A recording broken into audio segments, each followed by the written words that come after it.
Hi YouTube family, तुम्हाला हे दिसतात ना लहान कुत्र्याची पिल्ले आहेत बघा. यांच्या मम्मीला कोणीतरी मारून टाकलेत बघा. ती 8 दिवस झालं कुत्री येत नाही, काय नाही घरी. म्हणजे इथून जातच नव्हती ती कुठं, घरीच असायची. कोणी औषध घातलं काय माहीत, करंट लावला, काहीतरी करून मारले. तर असं नाही करून चालत नाही का. कुत्र्यांचं पापच लागणार की छोटे छोटे पिल्ले आहेत त्यांना बघा, त्यांची आई मारून टाकलेत लोकांनी. अजून एकदा आमचं एक कुत्रं होतं, त्याला पण इथं घरापाशी आणून औषध घालून मारून टाकलेत. एक ॲक्सिडेंट होऊन मेलं. आणि आता हे बघा किती छोटे पिल्ले आहेत, ह्यांच्या आईला मारलेत. किती पाप आहे ना. यांनी 15 दिवस झालं डोळे उघडून फक्त. ह्याच्यामधलं अजून एक कुत्रं मेले, काळ्या कलरचं होतं. ते आम्ही यांना हुडकून आणलं किती दिवसात माहीत आहे का. 4-5 दिवस कुत्री दिसली नाही, म्हणून आम्ही बघायला गेलो कुठं आहे बघावं म्हणून.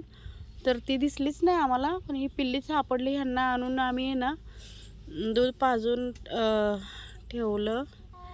आणि तुम्हाला सांगते, दुसऱ्या दिवशी काळ्या कलरचं कुत्रं मेलं. मग आता हे मधलं आहे ना काही जरा खराब झालं आहे, आणि याची डोळं पण जरा दिसेना. त्याला जरा ट्यूब लावले मी डोळ्याला मगाशी. आता काय माहीत काय होईल. बाकी यांना खायला दिलं दूध आणि चपातीचं हे करून खाऊन आता निवांत झोपल्यात बघा. हे आम्ही त्यांना शोधून आणलं म्हणून बरं झालं, नाही तर हे पण नाही का मरून गेले असते. अहो पाप, 4 दिवस उपाशी होती माहिती आहे का. आम्हाला माहितीच नव्हतं. परत लक्षात आल्यानंतर आम्ही जाऊन शोधून आणलं.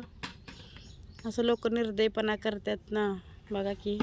म्हणून तर एवढं पाप लय झाले धरतीवरती. काहीतरी औषध घाला, कुठं करंट लावा, असं करतात लोक कुत्र्यांना. माणसांना करा की हिंमत असेल तर, नाही का. माणसांपाशी न्याय आहे हो, पण कुत्र्यांना मारलं तर कोणाला काय कळणार आहे की नाही, म्हणून मारतात पाप. पण ते पापच आहे, देवाला कळते सगळं, देवापाशी न्याय आहे ना. बघा छोटे छोटे आहे. तो लय वाईट वाटला आम्हाला तर. 2 दिवस करमलं नाही माहिती आहे का. आता काय करणार, जरा मोठं करून आम्ही देऊन टाकणार आहे यांना. म्हणजे कोणी घेत असेल तर देऊन टाकायचं एक पिल्लू त्यांना. काय करायचं ठेवून. मग एक पांढऱ्या कलरचं आणि आम्ही ठेवणार आहे 2 ठेवणार आहे. ते 2 साईडचे आहेत ना तिकडचे, बाकीचे 3 देऊन टाकायचे.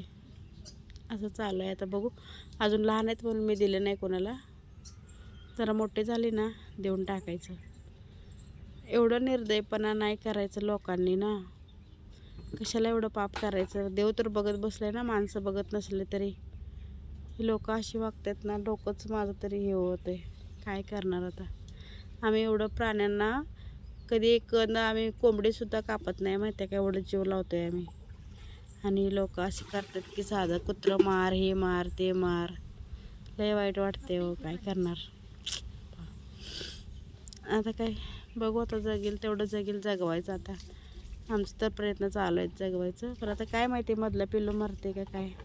आणि यांच्या अंगावरती कसले तर किडे झालेत बघा. त्यांना मी हे लावलं हो, काही खडू असतंय ना ते मुंग्यांचा, ते लावले खडू मगाशी. आणि ते बघा त्याच्या तोंडावर किती किडा आला ते हो का. ते ह्यांना ना लावले मी खडू. आणि ते कॅरेटमध्ये, त्यांचं एक घर आहे कुत्र्यांचं, त्या घरात असतात. आता ह्यांना मी ठेवलं आहे कॅरेटमध्ये मस्तपैकी. त्यांचं घर दाखवते तुम्हाला, थांबा. हे बघा ते कुत्र्यांचं घर आहे. तुम्हाला म्हटलं नाही का बघा, आम्ही त्याला असं केले. आणि ह्याच्यामध्ये चारा, त्यांना दूध आणि चपाती देते. आणि ते इथं बसतात मस्तपैकी. मग त्यांना असं आम्ही हे केलं आहे, पोतं टाकून वगैरे साईडनं ते हे करून. त्यांना आई नाही ना, काहीतरी करावं लागतं की. हे बघा हे घर आहे.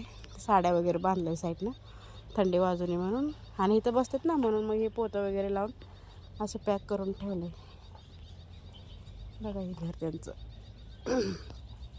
दुसरे कुत्रे त्यांना मारून टाकतील ना, म्हणून आम्ही ना ह्याच्यामध्ये ठेवून दरवाजा लावतो आहे रात्रीचं. आता 4-5 दिवस झाला आणलेत ना, तर मग ह्यांना इथंच खायला घालून इथं आतमध्येच होते. मग आज म्हटलं चला बाहेर काढू, मला पण वेळ आहे आज, म्हणून आज काय निवांतच आहे. बाहेर काढले कुत्र्यांना. मी ना बोलून व्हिडिओ नाही बनवत, मला लाज वाटते. पण आता हे कुत्र्यांच्यासाठी बनवला बघा पाप. काय करणार.